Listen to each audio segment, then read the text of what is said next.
So, as you've probably heard, the United States is readying a package of new weapons that are going to Ukraine that are worth about $2 billion.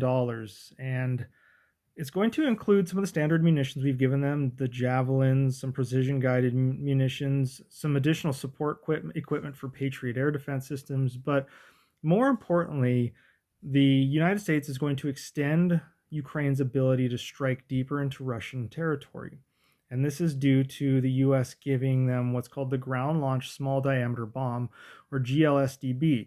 Now, this sounds like it's a bomb, but it's actually fired from the standard HIMARS system that they already have, where this has a range of 94 miles or 150 kilometers.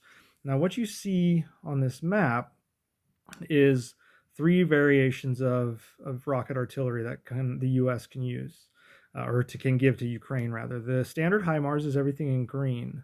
This new longer range rocket, which is either the ER Gimlers, which is a longer range rocket, or this new glide bomb, reaches out to the yellow. Everything in yellow is where Ukraine can strike with this new capability. And if you look, you can kind of see Ukraine's border as it runs with the border with Russia right here, this yellow line, that piece that kind of intersects some of the greens and yellows here.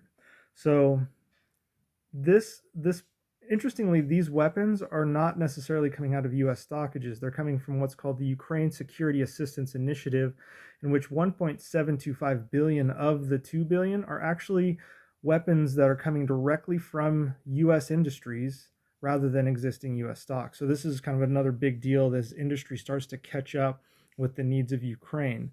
So again, the green is what the current HIMARS can reach. The yellow is what the new glide bomb can reach, and then the red would be ATACMS. So if the U.S. were to give them ATACMS, which also fires from a HIMARS, they could reach pretty much anywhere, definitively in Ukrainian territory, but well into Russian territory, including the Kerch Bridge right there. So this is a significant increase. The U.S. did deny Ukraine the ability to use the ATACMS, but this is a step in the right direction. And I fully believe that the U.S. giving more advanced, longer range rocket artillery usurps the need or eliminates the need for us to give them things like F-16s for now. This is the type of stuff they need so they can drive the Russians out of their territory, because as you can see, everything is in range. That's Ukraine, with the exception of Crimea, obviously.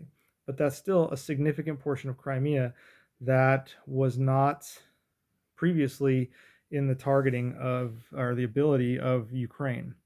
So what are we looking at here? What does Russia have that is currently in danger of being hit? Well, when you zoom in over on this side of the map, there's a couple of things. First of all, there's an air base, the Milorova Air Base right here. Whoops, so I can put my thing back on. Yeah, right there. There's an air base right here that is now within range. And there is, even more important, is the 20th Combined Arms Army headquarters, which is sitting right in here.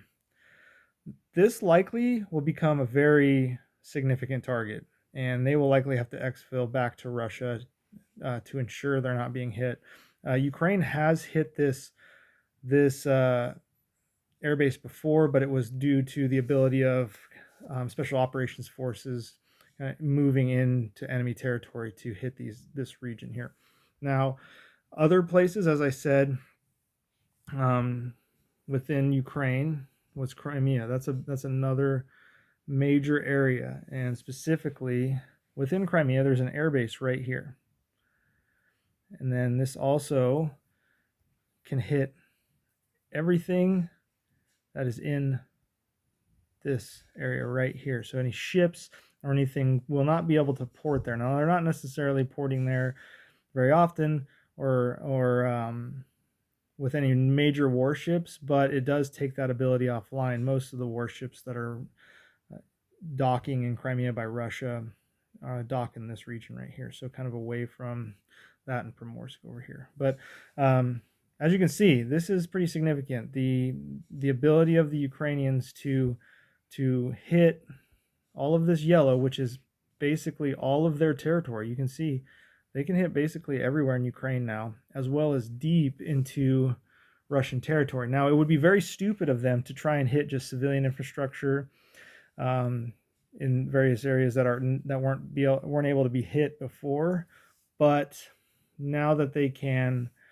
um, target the military infrastructure, they definitely will, and it'll be definitely the help with the Ukrainian ability to drive all of the Russian forces that are currently kind of holed up right here, ducking cover away from the artillery, to drive them back, as well as to support the fight that's currently going on in the Bakhmut area in this region right here. So, good news. This is what is going to be going to Ukraine as the U.S. now extends Ukrainian rocket artillery capability to this line right here. So, there you go.